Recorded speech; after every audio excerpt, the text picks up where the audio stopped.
pessoal, como prometido, domingo tem literatura e eu trouxe o professor Léo, de novo, Leônidas Bié, para quem não conhece. No último vídeo eu esqueci de botar as redes do professor, já peço desculpa a todos, incluindo ao professor. Dessa vez não está esquecido, está aqui na caixa de informações. Professor, muito obrigada por aceitar falar com a gente de novo. Eu que agradeço, eu que agradeço. Então, vamos lá, pessoal. Hoje nós vamos estudar a Gênese. Ok. Pessoal, tudo bem com vocês? Como é que estão as coisas? A semaninha foi tranquila? Para alguns foram, para outros nem tanto, né? Mas nós vamos estudar um tema que é fantástico. Como eu disse na primeira aula, pessoal, nós falamos a questão da literatura como estudo, né, da vida social. E não vai ser diferente essa aula também, né? Nós estudaremos, turma, até está um pouco assim, obscura a câmera, mas, na verdade, como eu posso dizer, não é opcional, ela é intencional. Por quê? Eu quis deixar esse fundo para vocês, né, provocação nessa sombra, porque nós somos as sombras daquilo que lá no passado foi refletido, né? E o interessante, quando nós falamos sobre isso, que nós somos a sombra daquilo que foi refletido no passado, por quê?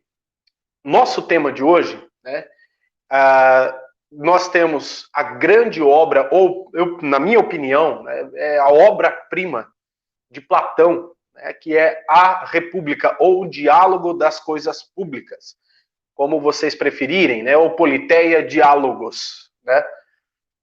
E uma coisa interessante, gente, para nós entendermos o que está acontecendo, quando eu falo república, não somente a República Brasileira, mas a república de uma maneira geral, o conceito de república que nós conhecemos por muitos anos dentro da escola, na verdade esse conceito é dentro da república que foi idealizada na famosa Revolução Francesa. Lembrando que nós veremos, né, as comemorações das datas, né, ou da data da Revolução Francesa, daqui 2 semanas, praticamente, dia 14 de julho. Lembrando que dia 14 de julho foi a famosa, na França, em 1789, a famosa queda da Bastilha. Lembrando que a Bastilha, pessoal, era o famoso presídio, né, da realeza francesa, onde seus opositores estavam. Mas uma coisa interessante, quando nós vemos a ideia de república que nasce com a Revolução Francesa, em 1789, 14 de julho de 1789, né, ou 14 Brumário, por que eles falam as brumas? Né? São os ventos que trazem, segundo as tradições celtas, as tradições populares, né, pagãs na Europa, né, da Idade Média, as brumas traziam ventos de novas perspectivas e novas mensagens. E é isso que é o interessante. Então nós vemos o que é o conceito da República para nós, né, o modelo da Revolução Francesa. E eu quero aqui fazer um paralelo com a série do Brasil Paralelo, quando ela fala sobre a Revolução Francesa, o capítulo da Revolução Francesa, que podemos dizer será crucial para a proclamação da independência do Brasil. Porque nós temos uma figura, um agente da proclamação imperial no Brasil, 1822, que é exatamente José Bonifácio de Andradas. Ele vê toda essa revolução. E no Brasil Paralelo tem todo o completo da Revolução Francesa e a formação do Império Brasileiro. Só para vocês terem uma ideia, né, de contexto, que o conceito que nós conhecemos de república vem de uma revolução sanguinária, mas toda a revolução,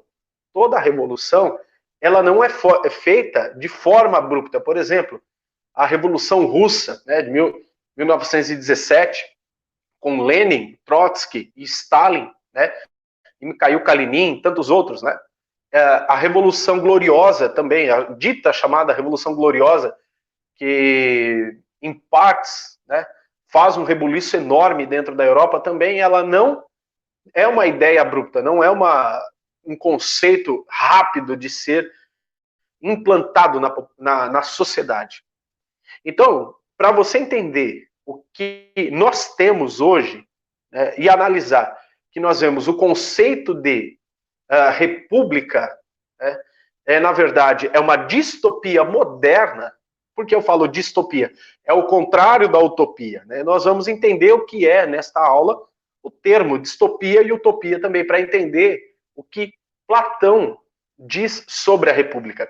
Então, na análise da obra, né, já no século IV a.C., né, data imprecisa, quando nós falamos do século IV, né, uma data imprecisa, pessoal, lembrando que não há uma precisão literária, tá bom? Porque, na verdade, esse negócio de precisão literária, eu creio que eu comentei isso na aula anterior. E se eu não comentei, então fica aqui como registro. Dividir a literatura em caixinha, antes de começar mesmo para valer, é muito mais simples e muito mais didático, mas para você entender o movimento humano na história, quando eu falo movimento, galerinha, não é um movimento revolucionário, tá, gente? Não é um movimento assim, o ser humano acordou, vamos fazer a revolução. Não, movimento. O ser humano, através da história, então não tem como você trabalhar com caixinha. Na verdade, o que você vê, né, a literatura, como eu disse na aula anterior, ela é o registro, né, escrito, ou através de testemunhas ou um registro ocular, daquilo que acontece na sociedade. Então, quando Platão escreve a República no século IV a.C., olha que interessante. Nós estamos vendo todo um conceito sendo desenhado. E esse conceito nós sabemos que leva à utopia. Por quê? Toda a filosofia, né, de Platão, o fim dela é ser essa questão utópica da humanidade. E a utopia, né, esse lugar inatingível, o perfeito inatingível, que para a sociedade cristã ocidental se chamará o ágape, né? Ou seja, o inatingível, podemos ver que há o conceito de utopia, né? Escrito por Platão. Conceituado e escrito por Platão. E por que eu digo, né, o ágape, não na questão do amor no sentido religioso, o amor perfeito no sentido religioso, homem e Deus na sociedade cristã ocidental. Não, quando eu falo o ágape, é a perfeição, né, o amor no sentido de perfeição, aquele amor divinizado, que é utópico, né, que é utópico. Então essa utopia, ela abarca não somente a questão religiosa, mas, sobretudo, a questão humana e filosófica. Né? Pode parecer um conceito meio estranho agora para você, mas você, meu caro aluno, minha cara aluna, vai entender o que eu estou dizendo nesta aula. Vamos lá. E como ele foi escrito por Platão, né, Politeia, né, Politeia, diálogos, por que Platão sempre diz diálogo? Né? Diálogo sobre banquete, diálogo sobre a República, porque o transmitir dele é em forma de diálogo, essa dialética é o ser humano entendendo o que outro ser humano está dizendo através de um raciocínio, tá? E uma coisa que é interessante, né, que é o mais brilhante e conhecido, né, discípulo de Sócrates, então você tem a ideia socrática, né, do conceito de sociedade, mas idealizado por Platão, porque na verdade, quando você olha o conceito de sociedade de Sócrates, não é o conceito platônico, perfeito, utópico. Não, é a sociedade, na verdade, em funcionamento através, inclusive, das imperfeições humanas. E essas imperfeições, elas são, segundo Sócrates, são suprimidas, mitigadas pelos talentos que as pessoas têm. Então, o que seria esse talento? É o que eu sei fazer? Sim, mas o que eu sei fazer de melhor. Então, Platão ele eleva a um novo nível, que é esse talento sendo né? Ou seja, ele supravalorizado. Então, e para atingir essa supravalorização desse talento, então o ser humano ele precisa ser supravalorizado em sua essência. Daí que vem a utopia de Platão, a utopia da sociedade de Platão. E o mais interessante, que você tem na Politeia, né, na República de Platão, uma vida harmônica, né, um sentido de vida harmônica, fraterna, que dominasse para sempre o caos da realidade. Então, você tem, por isso que é chamado de utopia a República de Platão. Alguns escritores modernos chamam esse escrito de Platão, né, a República de utopia, sociedade utópica. Qualquer coisa, né, é mera coincidência semelhante com o que o nosso querido Barbudinho, só que não, Karl Marx, diz no seu livro Capital, né? Que ele fala que a sociedade chegará a um nível que atingirá os conceitos de utopia coletiva e harmônica pressuposto, né, e conceituado por Platão. Então, essa ideia harmônica é que todos convergem para si, né? Para si no sentido de um objetivo único, diferente do caos da realidade. Porque o que é o caos? Como eu disse a aula anterior, é a desordem. E podemos dizer que esse caos, essa desordem, ele alargando, né, o seu significado, podemos dizer que são as imperfeições que os seres humanos têm, no decorrer da sua vida. Então, essa utopia, nós estamos falando de seres humanos perfeitos, dentro de um governo perfeito, numa sociedade perfeita. Né? Haja vista que a ideia de sociedade na Grécia Antiga é a sociedade dessas cidades-estados. E essas cidades-estados como Atenas, Esparta, né, a própria Trácia, Ítaca e tantas outras, você tem ali todo o núcleo de complexidade de uma sociedade. A síntese da sociedade são essas sociedades, essas cidades-estados. E no caso, para Sócrates e Platão, nós estamos falando do suprassumo da sociedade grega, tá? Anterior a Cristo, que é a sociedade ateniense. Então, Platão, Sócrates, né, e Platão, assim como, na verdade, Sócrates, Platão olha as imperfeições da sociedade ateniense, né, por exemplo, a forma de governo, a forma que o Estado é gerido, e ele começa a fazer essas observações e vê como toda essa dinâmica provoca o caos. Porque a sociedade ateniense, ela está numa crescente, que aí vem o problema de toda sociedade que se torna complexa. O crescente populacional. E eu não estou dizendo somente os cidadãos atenienses. Estou dizendo o crescente populacional de todas as formas. Tanto da cidade-estado chamada Atenas, quanto em volta, né, você tem várias aldeias. E essas aldeias, muitas vezes, são aldeias de escravos, que têm os seus senhores em Atenas. Então, imagina a doideira que é tudo isso. E lembrando que Atenas, e na verdade, sobretudo a Grécia, a sociedade grega, né, antes de Cristo, e até depois de Cristo um tempo, ela é uma sociedade escravocrata. E Roma toma, por exemplo, como exemplo, a base da sociedade romana, né, moderna, quando ela se transforma numa república, depois no império, a base da sociedade ateniense. Né? Roma, você olha, um é reflexo da outra. E para Platão, quando ele escreve, né, a utopia da república, ou seja, todos vivem harmoniosamente, né, e que todos têm controle, por isso que fala politeia, todos devem ter o controle igualitariamente, né, ainda que você tenha um conselho, você não tem uma figura central, você tem um conselho que coloca as ordens nessa utopia. Né? Ou seja, eles são os sábios. Olha que interessante, eles são os sábios.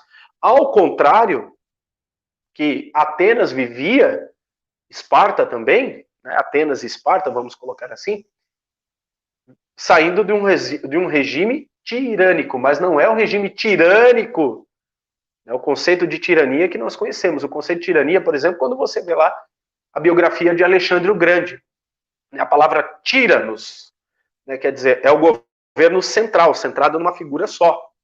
Por exemplo, o rei Filipe da Trácia, ele era um tirano. E em certos momentos, você verá em Sócrates que ele defende a tirania. Em certos momentos, por exemplo, momento de guerra. Mas, na República de Platão, você não tem a ideia da guerra como você vê escrita por Sócrates. Né?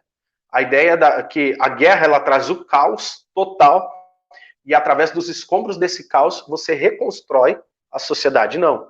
A sociedade para Platão na República ela é perfeita. Perfeita. Ao ponto que ela não precisa entrar em guerras para alargar as suas fronteiras. Né? E é uma obra importantíssima de Platão, porque, como matriz inspiradora de todas as utopias aparecidas nos movimentos de sociedade, né, que nós vimos aqui. Então, sociedade dita, né, ideal. Falamos da Revolução Francesa.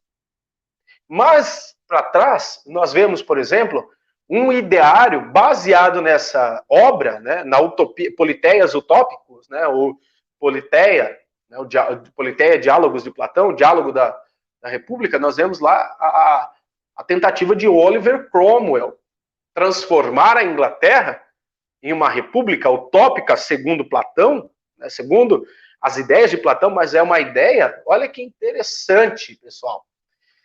Uma ideia de república, segundo Cromwell, período de exceção na história da monarquia do Reino Unido, claro, caracterizado por uma revolta do parlamento diante de um monarca que não tolerava objeções.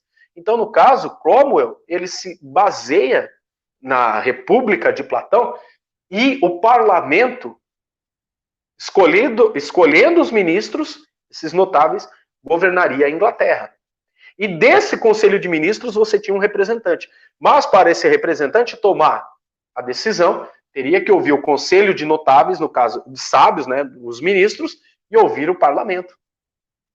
Mas o interessante, na utopia de Cromwell, para a República Inglesa, Britânica, seria aos moldes do puritanismo.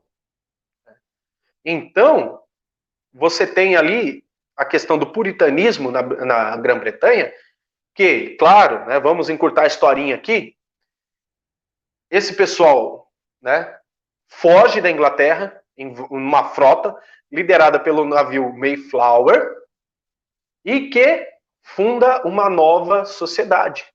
E qual é essa sociedade? Estados Unidos da América. A base da fundação da sociedade estadunidense tem como base os preceitos de Cromwell, que tem como base os preceitos da República de Platão, onde todos têm o mesmo peso da palavra, a sociedade perfeita. Né? E o interessante, pessoal, quando ele idealiza uma cidade na qual esses dirigentes e guardiões representam a encarnação pura da racionalidade, nela encontra discípulos dóceis. E olha que interessante. Então, Platão divide em três classes. Né? Você tem a classe dos dirigentes, desses sábios, né? Os guardiões, ou seja, a força, né, de garantidora das leis promulgadas por esses sábios, e, olha que interessante, pessoal, discípulos dóceis. Então, as pessoas são tratadas como discípulo dócil. Mas não é a forma como nós vemos que caminhará para a distopia moderna, tá? De república. Nós estamos falando aqui do indivíduo que, ao entender e compreender, olha só, ao entender e compreender, tá? Todo o conceito do que é a república, ele se torna dócil no sentido do seguinte: eu não preciso entrar em conflito nem com a lei e nem com os guardiões dessa lei. Porque eu entendo e compreendo que a lei promulgada pelos guardiões dessa lei, ou seja, os dirigentes, e a lei protegida e obedecida pelos guardiões, então eu não preciso entrar em conflito, porque eu sei o meu papel na sociedade. Qualquer semelhança aí com o Capital de Karl Marx é mera coincidência. Aí você vai me perguntar assim, meu caro aluno, mas professor, isso que o senhor está dizendo é Das Kapital, de Karl Marx? Sim. Marx, para escrever o Capital, né, e vou até mais a fundo, Hegel, para escrever o Manifesto Comunista, tá, eles bebem nessa fonte aqui. Hegel e Marx bebem nessa fonte. Stalin, Trotsky, Lenin, Kalinin, Bakunin, galerinha ali, ó, da Revolução Russa, bebem nessa fonte, a República. Antônio Gramsci, você entender o que é o Antônio Gramsci, ele bebe nessa fonte aqui. Tá? Por quê? Para os movimentos, nós vamos começar a analisar daqui um pouquinho, mas é um spoiler aqui. Para os movimentos revolucionários e para você construir uma república utópica, ou seja, a ideia da revolução do proletariado, a revolução que nós vemos ao longo do século XX e século XIX e século XX, né, as derrubadas das monarquias europeias, as monarquias aqui no caso Brasil e México, né, você vê, aqui no caso que eu falo, a América Latina, mas sobretudo as monarquias europeias. Tá? Os ideais desses revolucionários comunistas, né, têm como base a República de Platão. Já vamos chegar lá. Então, pessoal, uma coisa que é interessante, né, dentro da República, né, de Platão, você começa com um sofista. E o que é o sofista? Vamos entender, então, o que significa o conceito de sofista. Ou, aliás, o que é o sofista e o conceito do sofismo. Né? É aquele que utiliza, no caso, o sofista, da habilidade retórica no intuito de defender os argumentos especiciosos, ou seja, específicos, logicamente inconsistentes. Então, aqui nós temos o seguinte, olha que interessante, não é à toa que o diálogo da República de Platão começa com esse sofista, né? O Trasímaco, declarando que a força é um direito e que a justiça é um interesse do mais forte. Então, a força, ou seja, não estou falando só a força das leis, a aplicação da força das leis, ou seja, isso aqui. Se os dirigentes não conseguirem fazer com que as pessoas, ou seja, os discípulos dóceis, segundo Platão, hein? Ele faz com que, entenda e compreenda as leis, pelo convencimento, então você adquire a força e a justiça. Ela fala, ó, justiça é o mais forte, ou seja, quem tem mais recursos. E se no caso for, a justiça é a questão também do embate físico, né? A luta. Então, por que Platão escreve isso? Porque na sociedade ateniense, muitas vezes era decidido em batalhas, ateniense contra ateniense mesmo. Aliás, cidade-estado contra cidade-estado também. Né? Atenas vivia em constante guerra. E a justiça, ela é praticada através da força, porque a força, ela é a força que eu digo aqui, a força física, não somente a força de leis, ela é o poder, né? Olha só que interessante, ela é o poder, tá? Mitigador do caos. Ou seja, ela é o poder não somente mitigador no sentido de anular, mas sim, não somente anular, mas controlar o caos. Ao ponto de você mitigar, você acabar com esse caos. Então você precisa da força, inclusive, não somente a força de lei, mas a força de agentes guardiões, a força física. e essa justiça sendo a força física aplicada, né? As leis sendo aplicadas de maneira não somente prática, no sentido do conceito, diálogo, mas sim no sentido de prática mesmo, né?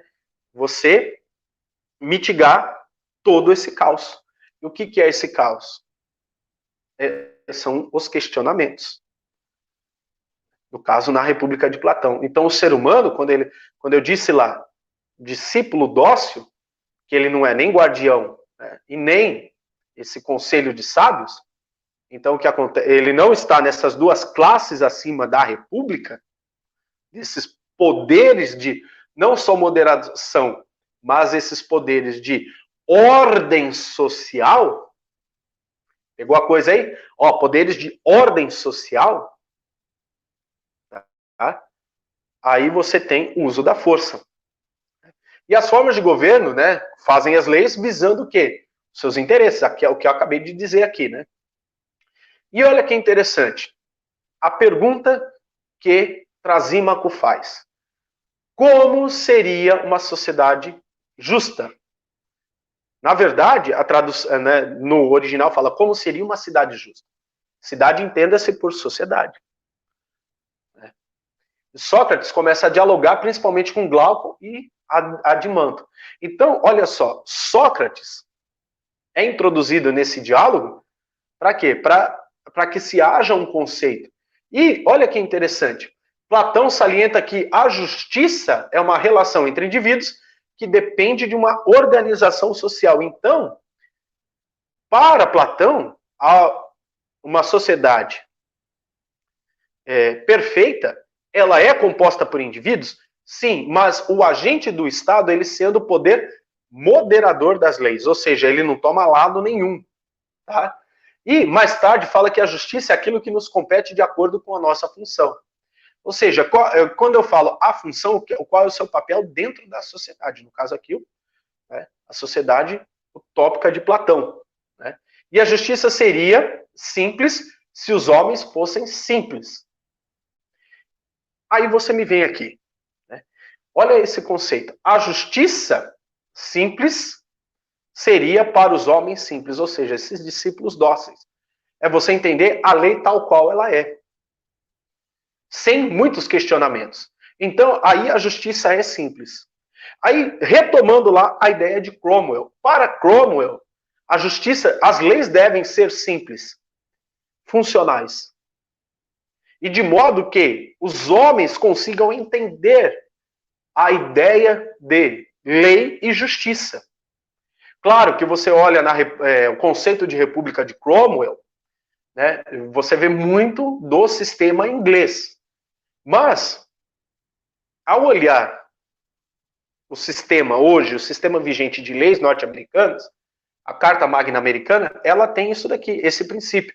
Lei simples para homens simples, ou seja, resolução rápida dos conflitos. Por quê? Em uma sociedade perfeita, não há conflitos complexos, porque os conflitos complexos geram intrigas, gerando intrigas, geram guerras, que guerras geram a destruição completa, e sendo a destruição completa, é o caos. E a ideia de Platão, pessoal, tá?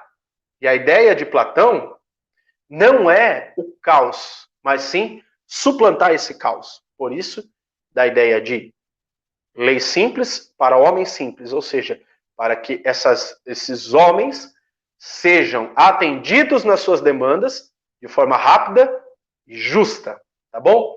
E uma coisa interessante, pessoal, para implantar o sistema de governo, né? Olha aqui que interessante. Platão imagina que deve-se começar da estaca zero. Primeiro passo seria tirar os filhos de suas mães. Platão repudiava o modo de vida com a promiscuidade social. Então aqui você vê que as crianças não são os adultos. Olha que interessante.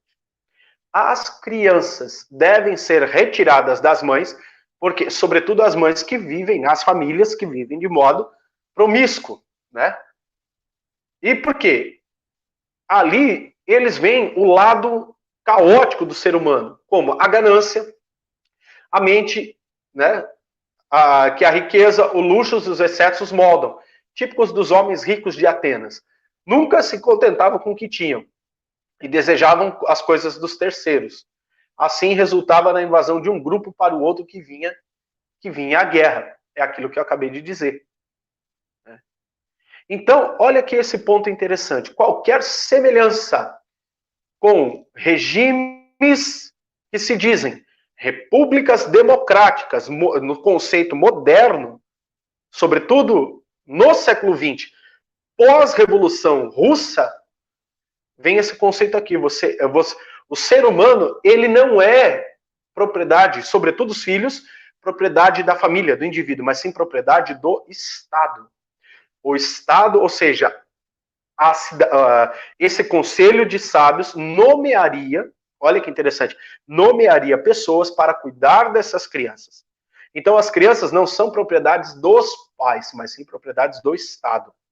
Para que essas crianças sejam moldadas, o seu pensamento, segundo a visão e vontade do Estado, da República, para que ela tenha um bem de pensamento comum, não pensamento individual, para que não haja, né, margem para ter esses sentimentos vazios e ruins, como eu citei, né, a ganância, a avareza, a luxúria, né, dos ditos homens ricos de Atenas, que gera o caos, que gera a guerra, que gera o caos.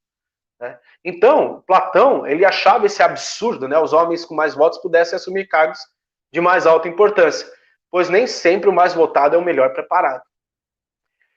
Se você olhar, né, é interessante nós olharmos que isso é fato, o que acontece hoje, nos dias atuais. Nem sempre o mais votado é o melhor preparado. Mas, ao contrário da República Utópica de Platão, nós temos um outro conceito grego aqui, que é a democracia, que é a supremacia populacional. A palavra democracia não é a vontade do povo, é a supremacia populacional. Traduzindo ao pé da letra o significado. Então, se você tem a vontade da maioria, tá bom? Tendo a vontade da maioria, a maioria escolheu. Pode até questionar, mas a maioria escolheu. Isso será o argumento. Argumento esse que muitas vezes é vazio. E para Platão, isso não entrava na ideia dele.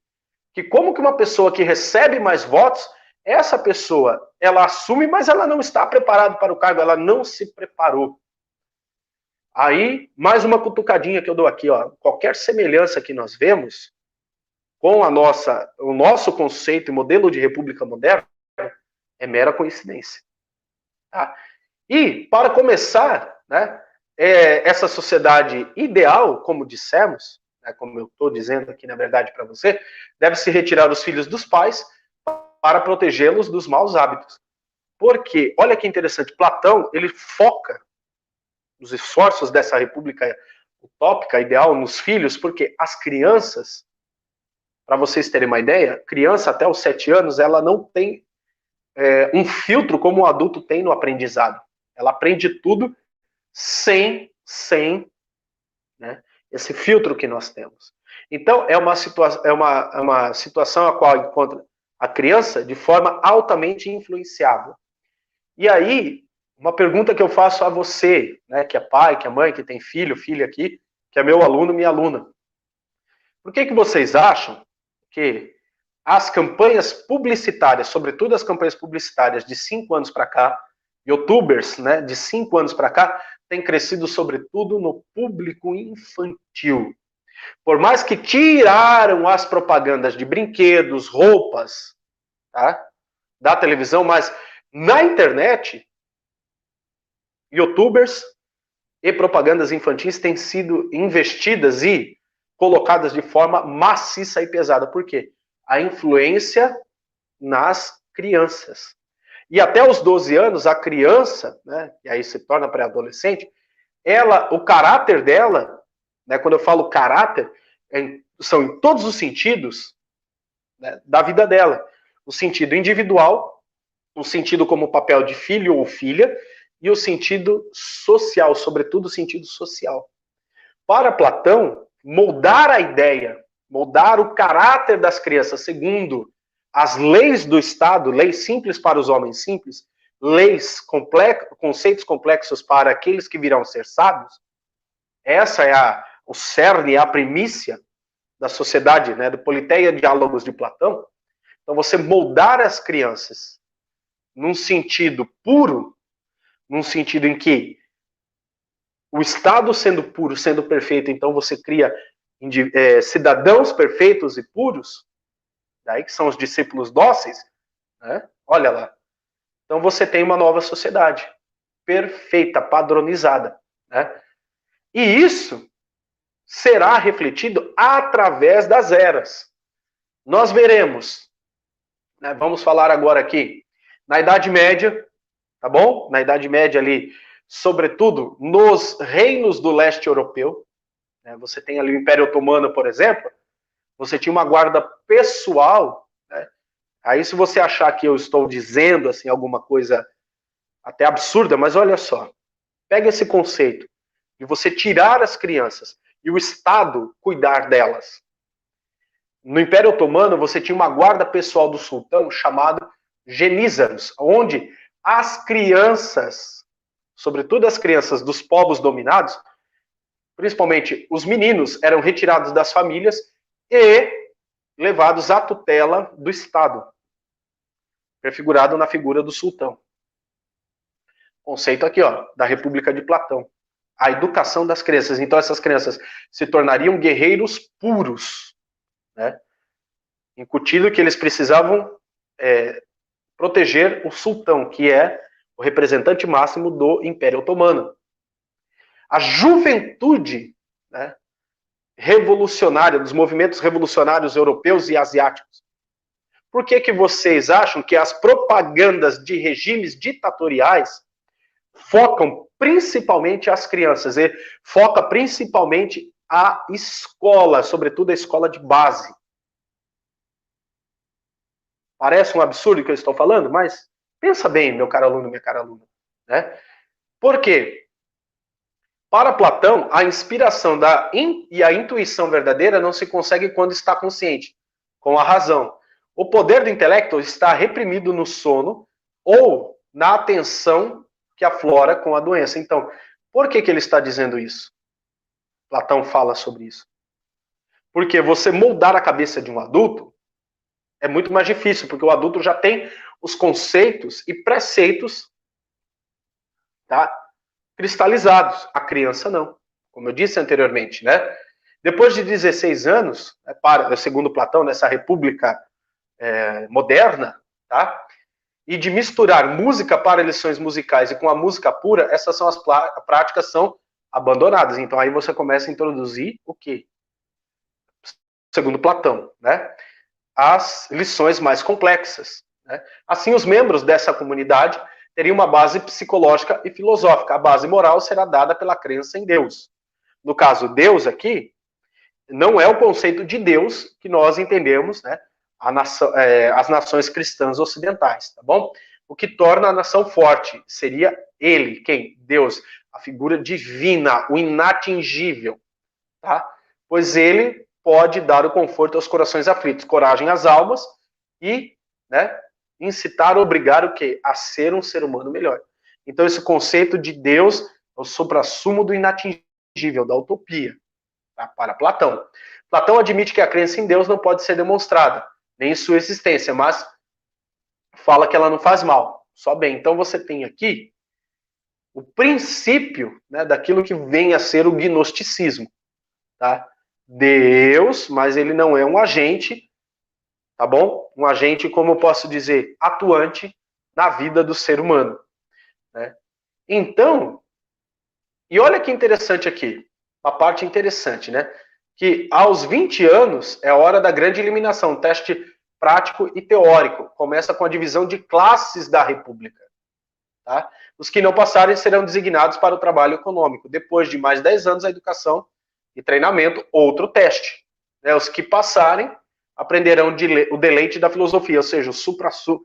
Aí eles começam a entrar na classe dos pensantes para ser o quê?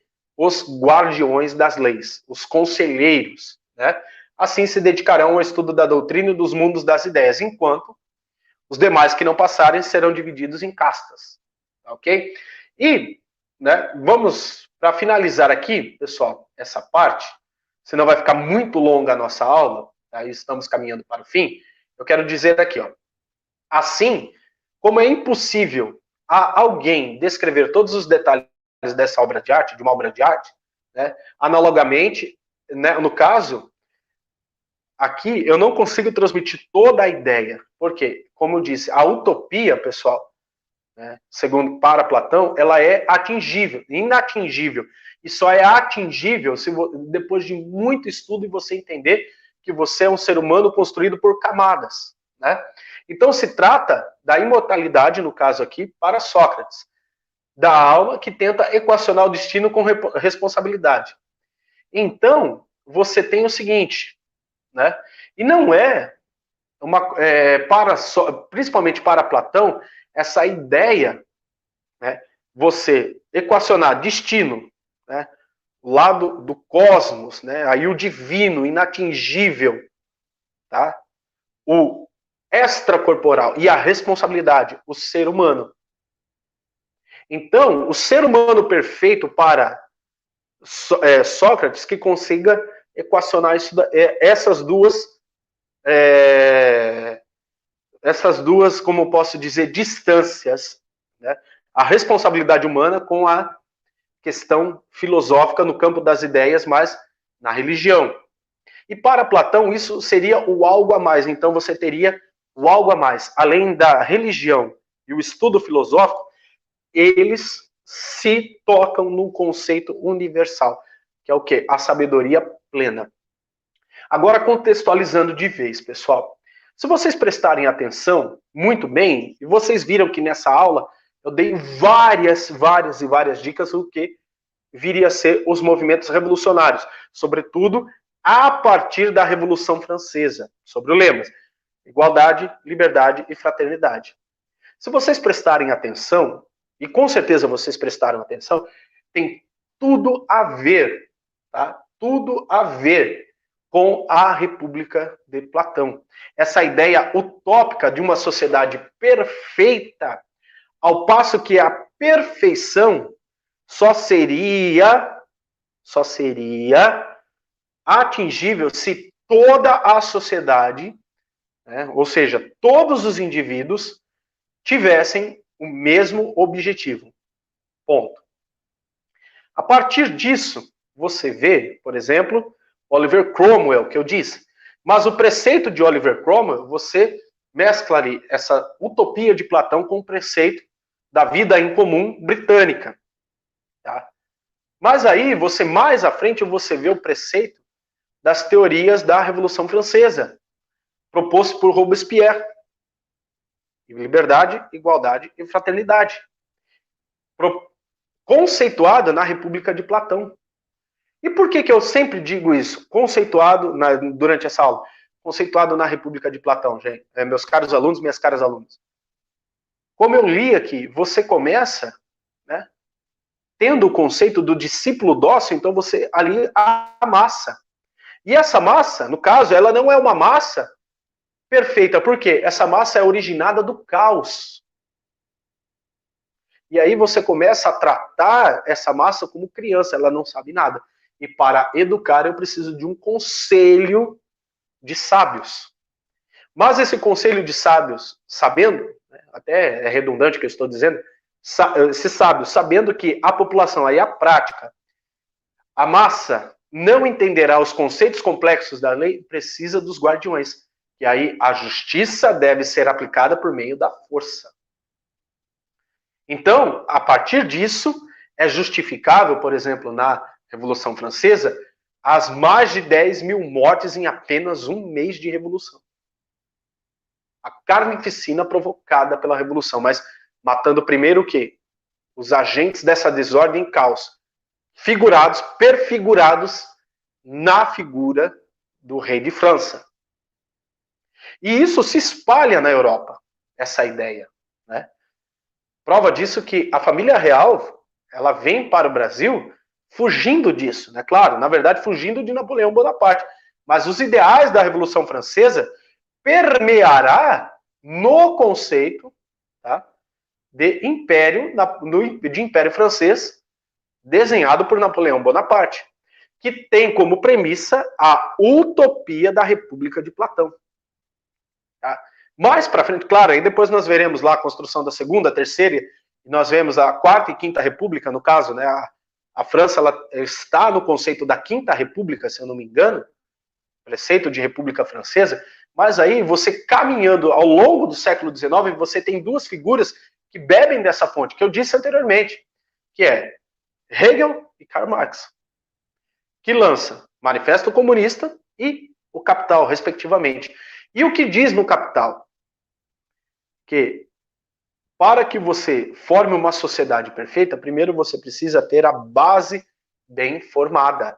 Ou seja, não somente, não é o proletariado no sentido de adulto, mas sim as crianças. Sabia? E para Hegel, a ideia vai muito mais além. Que para a sociedade perfeita ser perfigurada e, né, materializada, o ser humano teria que voltar aos campos, trabalhar nos campos e reinventar todo o processo social. Mas não o ser humano como indivíduo, mas o ser humano aqui, ó, massa. E caminhando mais ao longe, você lança as bases da revolução do proletariado na União Soviética. Derruba-se a família Romanov na Rússia, no Império Russo, aí você tem o surgimento de um novo império. Mas um novo império, uma nova sociedade, segundo as bases da República de Platão. Por isso que eu disse aqui, da utopia às distopias das repúblicas modernas. Porque da utopia do ser perfeito, você tem aqui uma distopia, que é o contrário. É o contrário. Você não está gerando uma sociedade perfeita. Os movimentos revolucionários não geram uma sociedade perfeita, mas sim uma força que tenta controlar o caos. O que é o caos? O pensamento individual. Para os governos os governos e as repúblicas totalitárias que aparecem pós-revoluções, sobretudo aos modos da Revolução Russa, tá? Preste bem atenção no que eu vou dizer. Para eles, os agentes dos caos, né, das desordens, são provocados por pessoas que não se conformam dentro de um pensamento único. Ou seja, o que é esse pensamento único? Recebido de cima para baixo.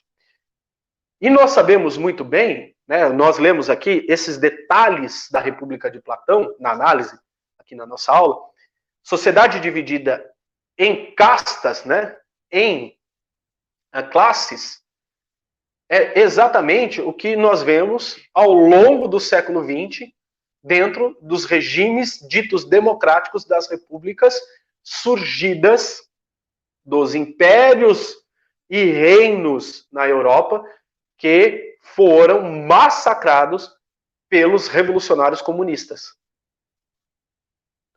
O sonho da ideia de um mundo ideal, na verdade, você não tem um mundo ideal.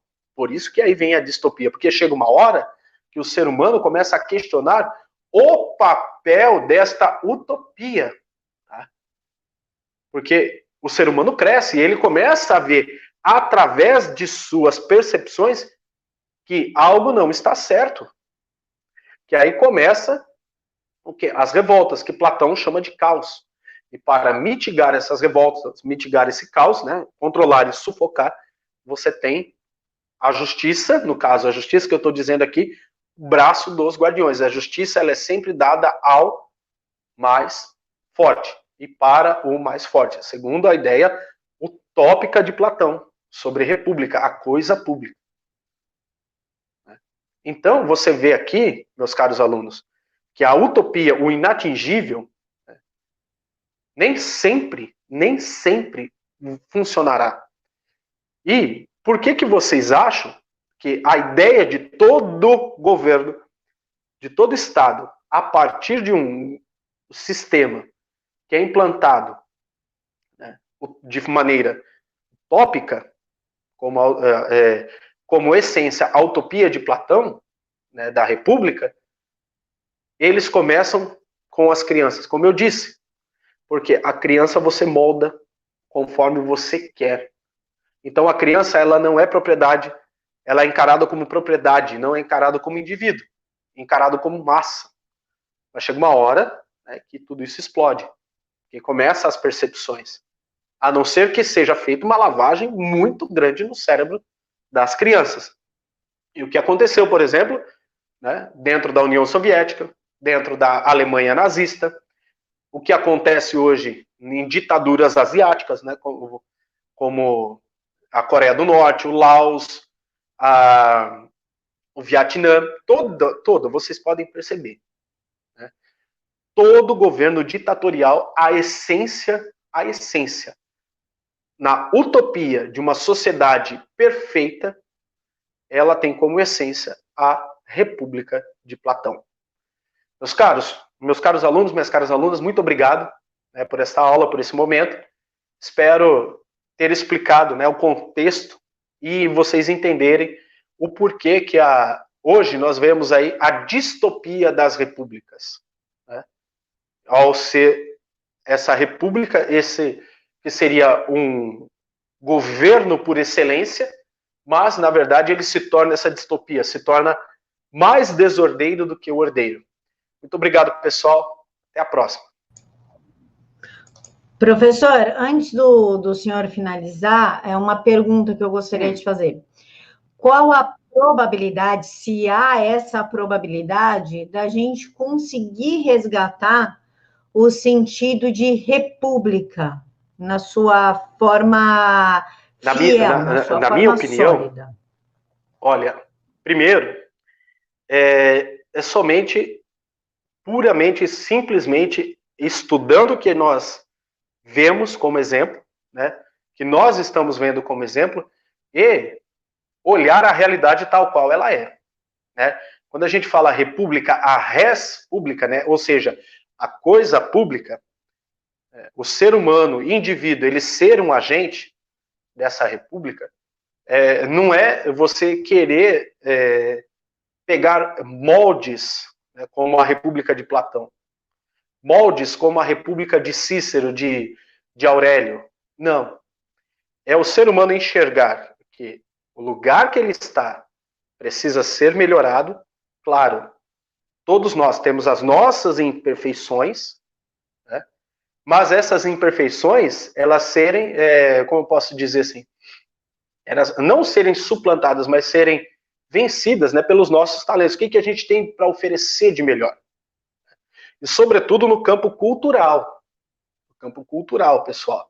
Porque não adianta você querer, meu caro aluno, minha cara aluna, o modelo de república, o modelo de Estado, no caso, governo, que gera o Estado, né, perfeito, se você não entender o teu papel enquanto cidadão, enquanto indivíduo, cidadão no sentido de indivíduo.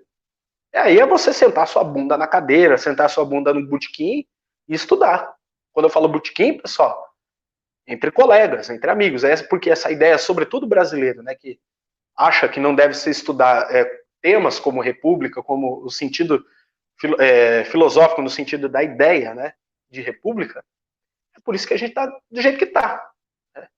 Porque sempre terceirizaremos a responsabilidade. Por exemplo, Cícero, que eu citei aqui, filósofo romano, ele sempre dizia assim, que para uma república ser longa, cada indivíduo tem que tomar a consciência do seu espaço.